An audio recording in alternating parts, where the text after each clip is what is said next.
Morning. Stock 2020 के पहले match में आप सबका स्वागत है। नमस्कार, मैं हूं अनिल सिंघवी और मेरे साथ मेरे सहयोगी captain Neeraj Vajpayee. Neeraj, good morning. Good morning. आगे बढ़ने से पहले देखेंगे हम रूल बुक। किसी भी शेयर का 10 दिनों का औसत वॉल्यूम 1 लाख से कम नहीं होगा। एक एक्सचेंज पर लिस्ट होने पर 10 दिनों का औसत वॉल्यूम 50,000 होगा। शॉर्ट करने की सलाह केवल F&O के शेयरों पर ही दी जाएगी। सर्किट पर बंद हुआ शेयर टीम में शामिल नहीं होगा। 10 रुपए से कम के शेयर पर सलाह नहीं दी जाएगी। फ्री हिट सेगमेंट में एक शेयर ऐसा होगा जिसमें कम से कम नियम लागू होंगे। ध्यान रखें, बिना स्टॉप लॉस लगा ट्रेडिंग करने से आपको भारी नुकसान हो सकता है। और देख लेते हैं पिच रिपोर्ट, वो संकेत जिनके बेसिस पर आज टीम्स बनेगी और प्लेयर्स टीम में शामिल किए जाएंगे। दुनिया भर के बाजारों से संकेत मिले जुले। अमेरिकी बाजारों में एक और शांत सेशन, कोई खास मुंह दिखा नहीं रहे। पिछले 4 दिनों से अमेरिकी बाजार काफी शांत हो गए, 20-25 पॉइंट ऊपर या नीचे की रेंज में। हालांकि वहां पर भी रिजल्ट सीजन जोरों पर चल रहा है, लेकिन उसके बावजूद कोई खास फर्क होता हुआ नहीं दिख रहा है। कल एशियाई बाजारों में मामूली तेजी थी, आज मामूली बिकवाली। तो एशियाई बाजारों में भी अगर आप देखें तो कोई खास बदलाव नहीं, लेकिन एसएक्स निफ्टी काफी इंटरेस्टिंग रुझान दिखा रहा है। वो ये कि एक बार की एसएक्स निफ्टी 40 पॉइंट नीचे तक ट्रेड करता हुआ दिख रहा था और अब रिकवर करता हुआ दिख रहा है। रिकवर करके सिर्फ 9 पॉइंट नीचे इस वक्त है। तो इंटरेस्टिंग रहा है, लेकिन अल्टीमेटली पिच पर हमारे संकेत काम करेंगे। आज वायदा कारोबार की एक्सपायरी और ऐसे में बड़े मूव्स आने की संभावना, क्या रणनीति आपकी? बिल्कुल, घरेलू संकेत पे फोकस करना चाहिए और नतीजों का मौसम चल रहा है, कुछ बड़े डेवलपमेंट कल हुए हैं, तो सेलेक्टर्स को लगता है कि आपको स्टॉक से न्यूज़ जो माहौल होता है उस पर फोकस करना चाहिए, क्योंकि खबरों वाला शेयर तमाम है। तो सेलेक्टर्स को लगता है कि लॉन्ग और शॉर्ट दोनों तरह के स्टॉक्स खरीदारी के लिए मिलेंगे, तो इसलिए हमने बनाया। लेकिन ज़्यादातर बल्लेबाज होंगे इसमें। आपकी स्ट्रेटजी क्या है? एक्चुअली हमने भी दोनों ही बल्लेबाज और गेंदबाज उतारे हैं, इसलिए नहीं कि मतलब हम दोनों तरह के प्लेयर्स रखना चाहते हैं, लेकिन इसमें ज़्यादा वजह ये कि बाजार के डायरेक्शन को लेकर स्थिति साफ नहीं है और हमारे सेलेक्टर्स क्लियर नहीं की। लेकिन हाँ, एक बात हम ये मान रहे हैं कि आज बाजार में जो भी डायरेक्शन पर ट्रेड होगा, बड़ा ट्रेड होगा। 1 से 1.5% तक की, 2% तक की मूव आपको ऊपर या नीचे की तरफ आती हुई दिख सकती है। अब वो किस तरफ होगी वो शायद ट्रेडिंग स्क्रीन थोड़ी देर बाद बताएगी जब बाजार खुल जाएगी। लेकिन उससे पहले एक बात साफ है कि वायदा कारोबार की एक्सपायरी के दिन आज आपको अच्छा मूव देखने को मिलेगा। तो आपको राइट साइड पर रहना है। उस लिहाज से हमें बल्लेबाज और गेंदबाज दोनों टीम में शामिल करने और जिस तरफ बाजार का ट्रेंड दिखे उसी लिहाज से आपको ट्रेडिंग करनी चाहिए। तो हम भी मिली जुली टीम बना रहे हैं, जैसा कि नीरज की रणनीति है। ऐसे में नीरज बताइए, शुरुआत किसके साथ करेंगे? भारतीय एयरटेल से शुरुआत करेंगे और सेलेक्टर्स को लगता है यहाँ पे कि जिस तरीके से कल सैट ने एक फैसला दिया कि जो 650 करोड़ रुपए का इनके ऊपर एक पेनल्टी लगाई गई थी, वो जो है उन्होंने स्टे दे दिया है, क्योंकि वो मामला डिस्प्यूटेड था। बहुत बड़ी राहत है इनके लिए। और भारतीय का पक्ष ये है कि ये जो मामला था काफ़ी पुराना है, करीब 10-12 साल पुराना है, और उस समय की जो टोटल इस पर पेनल्टी अगर बनती भी होगी तो वो कुछ लाखों में कंपनी को फ़ायदा हुआ था। उसके एवज में 650 करोड़ तक की पेनल्टी लगाना उचित नहीं था, इसीलिए इन्होंने किया। तो सेट का ये फैसला रोक देना डॉट के खिलाफ बहुत ही इंपॉर्टेंट है। सेक्टर्स को लगता है कि आज भारतीय एयरटेल में आपको लॉन्ग साइड में पोजीशन बनाने का पूरा मौका मिलेगा। 355 तक के लक्ष्य के लिए आपको इसमें अप्रोच करना चाहिए। जयप्रकाश एसोसिएट्स अगला स्टॉक होगा और यहाँ पे बिकवाली की सलाह होगी। एक बहुत ही अहम जो फैसला कल है सुप्रीम कोर्ट में उलट दिया गया है। हिमाचल प्रदेश हाई कोर्ट ने एक फैसला दिया था कि वो वहाँ पे जो कंस्ट्रक्शन कर रहे थे अपने प्लांट्स की, वहाँ पे वो कुछ क्लियरेंसेस नहीं थी इन्वायरमेंटल और रूल्स के मुताबिक। उसके खिलाफ 100 करोड़ का एक जुर्माना लगाया गया था कंपनी के खिलाफ। इसके बाद ये सुप्रीम कोर्ट गए और वहाँ पे ये केस पे स्टे मिल गया था इनको पेमेंट डिले के लिए, और मामला काफ़ी लंबा खिंचा था। लेकिन कल जो नए सुप्रीम कोर्ट जज है उन्होंने इस फैसले को पूरी तरीके से ये उलटते हुए लगाया कि ये गलत थी, रोक नहीं लगाई जानी चाहिए थी। तो सेक्टर्स को लगता है कि एक बड़ा सेटबैक कंपनी के लिए आज माना जाएगा और यहाँ पे डेफिनेटली गिरावट देखिए। दूसरा, काफ़ी मजबूत लेवल जो इसके थे टेक्निकली वो भी तोड़ के नीचे आए थे। बड़े क्रैक की हमारे सेलेक्टर्स उम्मीद करें जेपी एसोसिएट्स में। 44 से उसके नीचे के लक्ष्य इसमें आते हुए आज दिख सकते हैं। शॉर्ट करके चलना चाहिए। 48 का एक छोटा स्टॉप लॉस जरूर लगाना चाहिए। Anil ji, talk of the town ACC और अंबुजा की डील, उसी के साथ हम करेंगे आज शुरुआत। एसीसी होगा हमारा पहला ओपनर और अंबुजा होगा दूसरा ओपनर। पहले अंबुजा पे बात करेंगे। अंबुजा पर शॉर्ट करने की राय हमारे सेलेक्टर्स की, और वजह साफ है कि जिस तरह से अंबुजा की से 3,500 करोड़ का कैश आउटफ्लो होना है और ये एसीसी की होल्डिंग कंपनी बन जाएगी और उसके साथ ही होलसेम इसकी होल्डिंग कंपनी होगी। तो उस लिहाज से देखा जाए तो अंबुजा सीमेंट के लिए ये जो सारे डेवलपमेंट हो रहे हैं वो साफ तौर पर नेगेटिव है। वजह क्लियर कट है, कैश आउटफ्लो तो होना ही है, लेकिन कैश आउटफ्लो के सामने फ़ायदा कुछ नहीं मिल रहा है। जो फ़ायदा मैनेजमेंट बता रहा है वो है कि ऑपरेशंस में सिनर्जी आएगी। अगर 8 साल तक दोनों ही कंपनियां एक ही ग्रुप में, एक ही मैनेजमेंट के अंडर में हैं, तब भी सिनर्जी अगर न ला पाए तो अब और क्या सिनर्जी लेकर आएंगे, ये बड़ा सवाल है। दूसरी बात यह कि अंबुजा में जिस तरह से प्रोमोटर्स ने इनडायरेक्टली अपनी शेयर होल्डिंग बढ़ाई है, ये पूरी रिस्ट्रक्चरिंग करके वो कॉर्पोरेट गवर्नेंस के लिहाज से बाजार उसे अच्छे तौर पर नहीं देख रहा, क्योंकि अगर सीधे सीधे तौर पर यही हिस्सेदारी होलसिम को बढ़ानी होती तो जाहिर सी बात है कि उन्हें कहीं ज़्यादा, इससे ज़्यादा 3 गुना कैश देना होता या इतना पे करना होता। तो साफ तौर पर ये माइनॉरिटी शेयर होल्डर्स के इंटरेस्ट में नहीं है और बाजार उस पर नेगेटिव रिएक्शन देगा ही, इसमें कोई डाउट नहीं। उस लिहाज से 185 रुपये ये पहला टारगेट है, छोटा टारगेट। इनफैक्ट हो सकता है स्टॉक वहीं पर खुलता हुआ दिखे, तब भी शॉर्ट बनाने के मौके होंगे, लेकिन ट्रेलिंग स्टॉप लॉस के साथ। तब आपका स्टॉप लॉस 194 नहीं होगा, रिलेटिवली नीचे होगा। उस लिहाज से लगता है 4-5% तो कम से कम इसे गिरना ही है। हो सकता है ये गिरने के मामले में सरप्राइज देके 8-10% भी गिर जाए तो बड़ी बात नहीं। तो अंबुजा सीमेंट आज के सेशन में सबसे कमजोर प्लेयर हो सकता है। एसीसी, वैसे देखा जाए अपेरेंटली आप ये मानेंगे कि एसीसी के लिए डील नेगेटिव नहीं है और एसीसी के स्टॉक में थोड़ी बहुत खरीदारी भी हो सकती है, क्योंकि जो वैल्यूएशंस जो रहेंगे वो एसीसी के लिए उतने बुरे नहीं है। लेकिन उसके बावजूद हमारे सिलेक्टर्स शॉर्ट करने की राय इसलिए दे रहे हैं कि एसीसी में जो कुछ भी तेजी होनी है वो सिर्फ आज के लिए हो सकती है और उस तेजी में आपको बिकवाली करनी है, क्योंकि अल्टीमेटली सेंटीमेंट के लिहाज से इस ग्रुप पर जो कॉर्पोरेट गवर्नेंस के सवाल उठे हैं, इन कंपनियों पर अब वो वैल्यूएशन नहीं मिलेंगे जो बाजार अब तक देता हुआ आया है। तो उस लिहाज से हमें लगता है कि एसीसी भी उछाल में बिकवाली करनी चाहिए। हो सकता है पॉजिटिव खुलता हुआ दिखे, तब घबराए नहीं, 1-2% ऊपर मिले तो और भी बेहतर। और उस लिहाज से हम एसीसी पर एक बोल्ड कॉल ले रहे हैं, लेकिन एसीसी पे थोड़ा सा वेट करें शॉर्ट करने के लिए। अंबुजा चाहे तो आप खुलते ही शॉर्ट कर सकते हैं, लेकिन एसीसी में थोड़ा इंतजार कर लेना ठीक रहेगा। तो ओपनर के तौर पर ये दोनों गेंदबाज होंगे और अब वक्त है डिपेंडेबल का।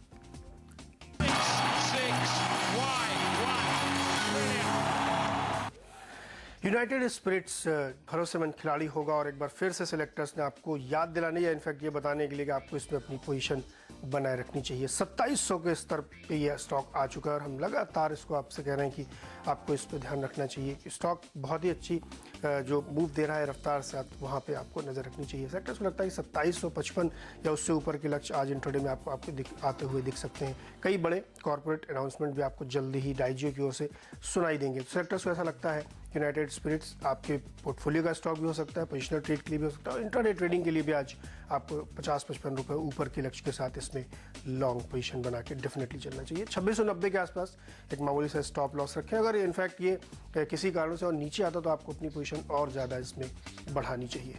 अनिल जी, हीरो मोटोकॉर्प ये होगा हमारा टीम का पहला बल्लेबाज और मिस्टर डिपेंडेबल। कल देर शाम बाजार बंद होने के बाद जो नतीजे आए हैं बेहद शानदार रहे हैं। किसी भी फ्रंट पर आप नतीजे देखें, मुनाफे का आंकड़ा वैसे आपको लगेगा कि 570 करोड़ के सामने 550 करोड़ का आया, लेकिन वहाँ पर टैक्स एडजस्टमेंट है और उसे हटाकर देखें तो मुनाफे का आंकड़ा बाजार की उम्मीदों से बेहतर है। सेल्स का आंकड़ा उम्मीद के मुताबिक आया, लेकिन सबसे बेहतर परफॉर्मेंस हीरो मोटोकॉर्प में जो दिख रही है वो है मार्जिन फ्रंट पर और एबिटा फ्रंट पर, जहाँ बाजार में लगभग सारे एनालिस्ट, सारे फंड मैनेजर्स इस स्टॉक पर नेगेटिव थे कि यहाँ पर ऑपरेशनल लेवल पर परफॉर्मेंस काफ़ी खराब आएगी और काफ़ी शॉर्ट्स बनी हुई थी। उसी के विपरीत 13% के बजाय 15% के ऑपरेटिंग मार्जिन हीरो मोटो ने दिखाए, जो कि बेहद शानदार है। 825 करोड़ के आसपास के ईबिटा की उम्मीद थी, 915 करोड़ का ईबिटा आया है, तो उम्मीद से लगभग 90-100 करोड़ रुपए ज़्यादा ईबिटा आता हुआ दिखाए। इस पर बाजार रिएक्शन देगा। 4 एफआईज के अब तक रिएक्शन जो हमने देखे हैं, लगभग सारे एफआईज टारगेट इसके ऊपर कर रहे हैं। Bank of America, Merrill Lynch, Jefferies, Macquarie, और इसके साथ ही रेटिंग भी बदलकर अंडर परफॉर्मर से आउट परफॉर्मर कर रहे हैं। 2300 से ज़्यादा तक के टारगेट्स अब हीरो मोटोकॉर्प के लिए आते हुए दिख रहे हैं। तो ऐसे में हमें लगता है इस स्टॉक की री रेटिंग होना लगभग तय है। मैनेजमेंट की कमेंट्री भी काफ़ी पॉजिटिव आती हुई दिखी है, उस लिहाज से भी स्टॉक में एक अच्छा उछाल देखने को मिल सकता है। और कई फंड मैनेजर्स अब इस स्टॉक को अलग तरीके से देख रहे हैं, बजाय एक 2 व्हीलर कंपनी के इसे कंजम्पशन थ्योरी के तौर पर देख रहे हैं कि अगर हिंदुस्तान में रूरल कंजम्पशन थ्योरी स्ट्रॉन्ग रहती तो हीरो मोटोकॉर्प को उसका बेनिफिट मिलेगा। और उस लिहाज से स्टॉक को एफएमसीजी स्टॉक के साथ जोड़कर देखना चाहिए, न कि ऑटो स्टॉक्स के साथ, क्योंकि ऑटो स्टॉक्स में जो प्रॉब्लम है वो सिर्फ कमर्शियल व्हीकल और दूसरे स्टॉक्स में। तो ऐसे में हमें लगता है कि हीरो मोटोकॉर्प आज आसानी से 5-6% की अपसाइड की मूव दे सकता है और अगर बाजार ने सपोर्ट किया तो उससे भी बेहतर प्रदर्शन हो सकता है। 1740 रुपये ये होगा स्टॉप लॉस का लेवल। खरीदें हीरो मोटोकॉर्प को। 1825 पहला टारगेट होगा और उसके बाद आप ट्रेलिंग स्टॉप लॉस के साथ इस स्टॉक में अपनी पोजीशन बनाए रख सकते हैं। तो मिस्टर डिपेंडेबल के तौर पर हम हीरो मोटोकॉर्प को उतारेंगे। लेंगे एक ब्रेक और ब्रेक के बाद हम आपके सामने रखेंगे मिडिल ऑर्डर के पेयर्स और साथ ही फ्री हिट भी।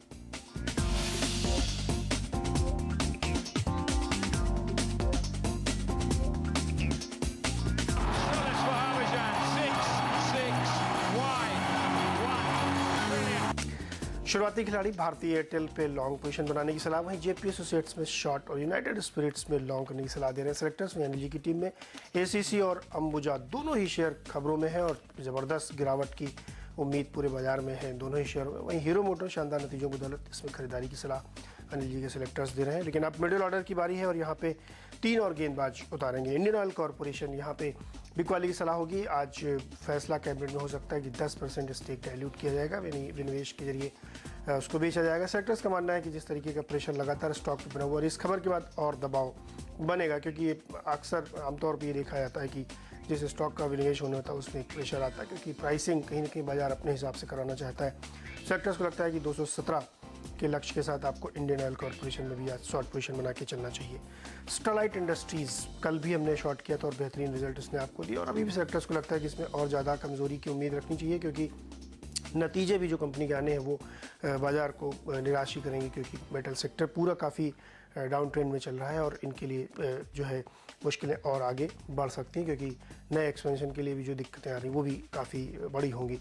78 के लक्ष्य के साथ स्टरलाइट इंडस्ट्रीज में भी शॉर्ट पोजीशन बनाने की सलाह सेलेक्टर्स दे रहे हैं। Gas authority of India limited एक और शेयर होगा जहाँ पे नतीजे बाजार को निराश करें, क्योंकि सब्सिडी का बर्डन लगातार बढ़ता जा रहा है। तो काफ़ी बड़ा चंक जो है उसमें से निकल के जाएगा इनके रिजल्ट से, तो सेलेक्टर्स को लगता है यहाँ पे भी एक प्रेशर आपको देखने को ज़रूर मिलेगा। गेल में भी 322 का लक्ष्य आपको गेल में भी लेके शॉर्ट पोजीशन यहाँ पे बना के चलना चाहिए। 333 के आसपास स्टॉप लॉस भी जरूर लगाना चाहिए। अनिल जी, फार्मा स्पेस के 2 बल्लेबाजों के साथ हम मिडिल ऑर्डर की शुरुआत करेंगे। बायोकॉन होगा अगला प्लेयर और हमारे सेलेक्टर्स लगातार इस स्टॉक पर बुलिश है। आज नतीजे आने वाले, नतीजों के पहले एक बार फिर से खरीदारी का मौका मिलेगा। कल भी हमने टीम में शामिल किया था और कहा था कि 307 के नीचे बंद ना हो तब तक कोई दिक्कत की बात नहीं, और आपने देखा उसी लेवल के आसपास बंद हुआ है। हम उम्मीद करें कि नतीजे आज जो आएंगे वो काफ़ी बेहतर रहेंगे, लेकिन चूंकि नतीजों के दिन बड़े मूव स्टॉक में किसी भी तरह से आ सकते हैं, ऐसे में 304 के स्ट्रिक्ट स्टॉप लॉस के साथ ट्रेड करें। इंट्राडे के लिहाज से थोड़ा डीप स्टॉप लॉस लगाना चाहे तो लगभग 300 रुपये के आसपास का होगा। नंबर्स हम उम्मीद करें कि काफ़ी शानदार रहेंगे। पहला टारगेट 320 रुपये का होगा और उसके बाद नंबर्स को देखकर आप ट्रेलिंग स्टॉप लॉस के साथ अपनी पोजीशन को होल्ड कर सकते हैं। एल्डर फार्मा ये होगा अगला प्लेयर जहां पर खरीदारी करने की राय। यहाँ पर खबरें फिर से आती हुई दिख रही है। $40 मिलियन में इसके कारोबार के बिकने की खबरें आ रही है। 2 बड़ी MNC प्लेयर्स का नाम अब लगभग फाइनल हो चुका है।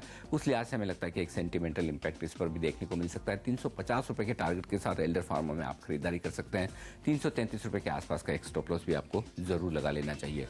एक और गेंदबाज फाइनेंशियल टेक्नोलॉजीज हमारी टीम का फेवरेट, और हमें लगता है कि आज एक्सपायरी के दिन यहाँ पर दबाव देखने को मिल सकता है, क्योंकि लॉन्ग पोजीशंस काफ़ी बनी हुई है और वो शायद खत्म होती हुई दिखे। वैसे भी कमज़ोर स्टॉक है और ऐसे में एक दिन परसों के दिन ही इसमें यहाँ पर अच्छी खासी शॉर्ट कवरिंग हो चुकी है, तो बहुत ज़्यादा शॉर्ट्स अब है नहीं जिसके दम पर ये स्टॉक नीचे ऊपर जाता हुआ दिखे, लेकिन हमें लगता है कि बिकवाली का दबाव बन सकता है। लेकिन एक्सपायरी के दिन आप किसी भी तरह के बड़े मूव्स आने से इनकार नहीं कर सकते। उस लिहाज से 600 रुपये के टारगेट के लिए आपको बिकवाली करनी चाहिए और 640 के आसपास का स्टॉप लॉस लगाकर शॉर्ट पोजीशन बनानी चाहिए। तो ये 3 प्लेयर्स हैं मिडिल ऑर्डर में और अब वक्त है फ्री हिट का।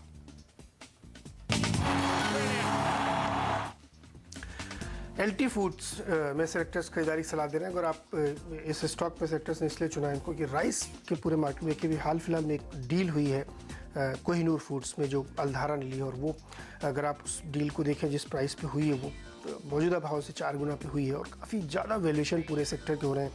उससे पहले एक अनलिस्टेड कंपनी बुश फूड्स में हुई थी, वहाँ पे भी काफ़ी ज़्यादा प्रीमियम पे वो डील हुई थी। सेक्टर्स का मानना है कि अगर दूसरे प्लेयर्स को आप देखें तो उनमें बहुत ज़्यादा लो वैल्यूएशन पे है, तो यह कहीं पे एक तरीके से री रेटिंग इन दोनों स्टॉक्स की होती हुई दिखेगी और LT फूड सेक्टर्स को लगता है कि यहाँ पे काफ़ी स्ट्रॉन्ग यहाँ पे दिख रहा है, जिसमें खरीदारी की पूरी अपॉर्चुनिटी आपको इसमें देखनी चाहिए, क्योंकि सेक्टर में जिस तरीके से डेवलपमेंट्स हो रहे हैं और ये माना जा रहा है कि कई जो 2-3 कंपनियां और LT फूड सहित KRBL और 2-3 है जहाँ पे और बड़ी डील्स होती हुई दिखें, क्योंकि गल्फ के कई सारे इन्वेस्टर अभी भी इंटरेस्टेड हैं राइस कंपनियों में। इसके साथ ही अगर आप देखें तो जिस तरीके से मानसून चल रहा है वो काफ़ी बेहतर रहने की उम्मीद है, तो राइस कंपनियों के लिए आने वाला समय काफ़ी बेहतर होगा।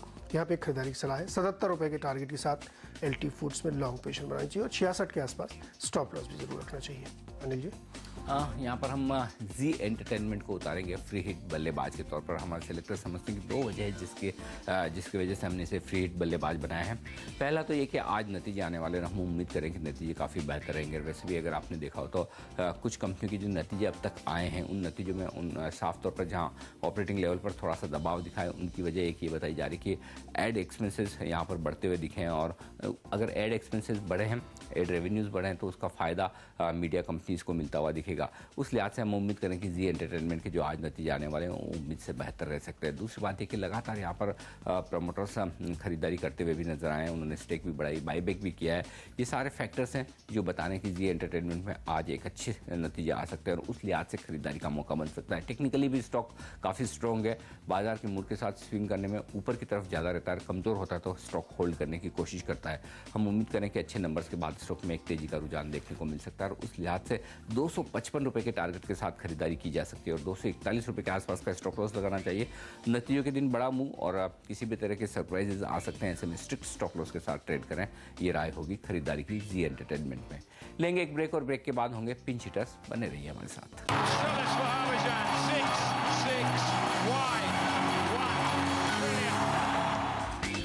पिंच हिटर सेगमेंट यानी आखिरी सेगमेंट में हम आपको 3 स्टॉक देंगे और जहां पे सेलेक्टर्स मानते हैं खरीदारी करके चलना चाहिए। ज्योति लैबोरेटरीज पहला स्टॉक होगा और एफएमसीजी में जिस तरीके का मोमेंटम दिख रहा है, सेलेक्टर्स लगता है कि एक छोटी कंपनी है, यहाँ पे भी आपको अच्छी अपॉर्चुनिटीज़ देखने को मिल सकती हैं, खरीदारी करके चले।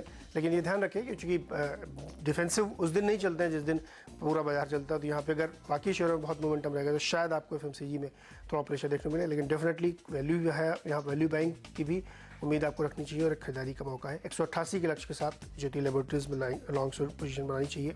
सन टीवी खरीदारी की सलाह यहाँ पे सेक्टर्स देख रहे हैं। जैसे कि अनिल जी मैंने आपको बताया कि मीडिया स्पेस में काफ़ी ज़्यादा मोमेंटम देखने को मिल रहा है और एड रेट्स भी बढ़े हुए और जिन कंपनियों का बेहतरीन बिजनेस मॉडल है वहाँ पे अच्छी अपॉर्चुनिटीज़ है खरीदारी के लिए। सन टीवी सेक्टर्स लगता है कि अगर इसके जो विवाद चल रहे हैं, जो तमाम नेगेटिव खबरें चल रही हैं, अगर उनको आप साइड करें, कोर बिजनेस में अगर आए तो सन टीवी से बेस्ट मॉडल शायद ही किसी टीवी कंपनी का होगा। यहाँ पर सेक्टर्स को लगता है डेफिनेटली एक लॉन्ग पोजीशन आपको बनानी चाहिए। इम्पैक्ट जरूर आएगा जी के बेहतरीन नतीजों को देखते हुए। 397 के लक्ष्य के साथ सन टीवी में लॉन्ग पोजीशन बनानी चाहिए। और अंत में एमसीएक्स स्विस फाइनेंस कॉर्पोरेशन की ओर से कल इसमें मार्केट प्राइस पे खरीदारी की गई, 718 के भाव पे सेक्टर्स वहाँ पे खरीदारी की गई। सेक्टर्स का मानना है कि यहाँ पे आज एक ट्रेडिंग बाउंस देखने को, वैसे भी तमाम बुरी खबरों के चलते बहुत ज़्यादा इसमें बिकवाली हुई है, तो एक बाउंस आता हुआ डेफिनेटली आपको दिखेगा। 740 के लक्ष्य के साथ एमसीएक्स में लॉन्ग पोजीशन बनानी चाहिए।